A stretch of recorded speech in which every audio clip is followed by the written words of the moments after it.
Nadhii gammadaallee. Nadhii gammadaa. As keessa darbee dhugaa. Nadhii gammadaallee dhufe 84. Garuu na dachiisuu hin dandeettanii sammuun malee warri amma qara'ee qabu hin jira. Hin dhufee danniin tokko hin jira. Arja'oo huusa jedhan bosona jira.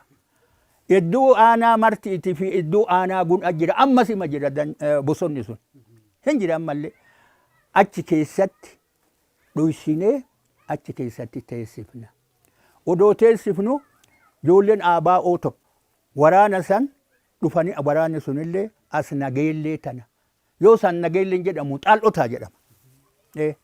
Yoo san gabaan hin jiru xaal'otaa. Ganda xaal'otaati. Achitti dhufanii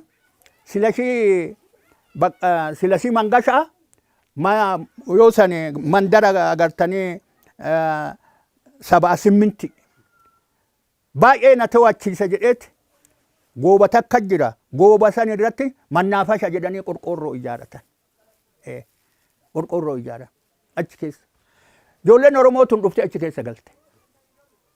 Ijoolleen Oromootuun waraanni Oromoo achi keessa galee ufii itti dhiina midhaanlee ufii kenninaaf waan mara ufii kenninaaf obbo Nadhii Gammadaa bosona san keessa jira. Jarri irrana jira.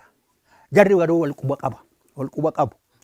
Odoo jedhan garuu Wayyaaneen dhufe waraanni Wayyaanee hin dhufe. Ajajaan gaafsanii obbo Galchaa jedhaniin dhufee abboomsa safare. Waraanni kun dhufee abboomsa gahe. Yoo abboomsa gahu itti dhayne ajajaa waraanaa san obbo Galchaa kanatti dhayne. Diinni dhufe karaa kanarraa nuu ka'a. Nu jalaa dhumtanii nuu ka'a jennee gaafanne. Nuu ka'a jennee nu gaafannu. Nadhiifaatti deemtanii? Obbo Galchaa waraana ABO ka'as jiru. Obbo Nadhiin bosona san keessa jira. Arja'oo huusa. Bosona san keessa jira hoosan. Ijoolleen sun as jirti immoo waraanni ABO. Xaal'otaa kana jirti gooba gubbaa. Mana qorqoorroo inni ijaarisan achi keessa galan. Nuti du'aaf baane hin deemnu dandeenyu. Agartanii qabsoof baane isin kararraa ka'a horii keessan kararraa siifadha horii keessan kararraa ka'a jedhanii nu didan. Boonnet garuu waan goonuu hin qabnu biraa deemnu. Yoo biraa deemnu halkan hin dhufe ka. Ijoolleen tuun waajii jirti. Waajii sanitti ijoollee sanii walitti bu'anii ijoolleen sun immoo baay'ee fixxe jala san. Uummata san waraana Tigree san fixxe. Kun immoo bariisan dhufan. Yoo bariisan dhufan gama kun naannoon gama agartanii ganda bukuraa jenne achi kaatanii dhaabatee masaaraa meeshaan guguddaan tokko zoo 23 jedhanii garuu xiyyitiin isaa akka rumicha deema.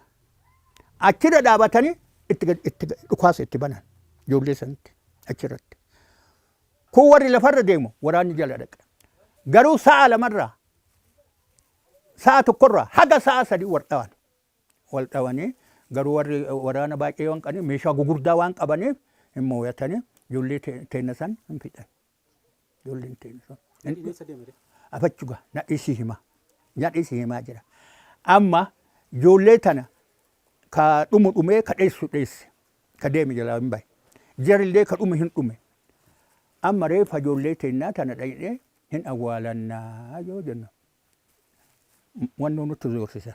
Masaaraa kana nu dhowwuu barbaadan. Akkasumatti digduma irratti dhiisanii collee taran.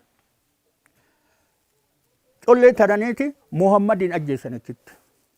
Muhammadii tokko Muhammadii Mooyyee jedhaan biyyi maqaa akkas jedhaan. Isaallee colleetti du'e.